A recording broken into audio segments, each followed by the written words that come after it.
আজকে বাপন এসছে আমাদের বাড়ি, দিল্লি চলে যাবে, এসেই কুরকুরে খাচ্ছে। যাই হোক, রাখির গিফট এখন দিয়ে গেল, যেহেতু বাপন দিল্লি চলে যাবে আজকে। এটা তো আমার খুব পছন্দ হয়েছে,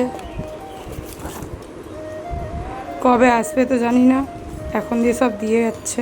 যেহেতু গিফট আমার খুব পছন্দ হয়েছে, আমি বাপনকে বললাম গিফটটা খুব ভালো। বাপন বলছে হ্যাঁ গিফটটাই ভালো, কিন্তু আমি ভালো না। যেহেতু বাপন চলে যাবে তো আমি আসতে জিজ্ঞেস করলাম কি খাবে বলো তো। আমার কাছে কুরকুরে ছিল, আমি বাপনকে ওটাই দিলাম। পা দোলাতে দোলাতে কুরকুরেটা খাচ্ছিল, আবার বলছে কুরকুরেতে হয় আর কিছু নেই। এবার বিশ্বাস করো আমার ঘরে কিছুই ছিল না, শুধু কুরকুরেই ছিল। কিছু তো করার নেই, আমার কাছে কুরকুরেই ছিল। তো বাপনকে আমি কুরকুরে একটু গল্প করে নিলাম। বাপন এখন চলে যাবে হাওড়ার উদ্দেশ্যে। বাপন দিল্লি যাবে আজকে, কালকে গিয়ে ফোন কিনে এনেছে, আইকিউ চকমক করছে।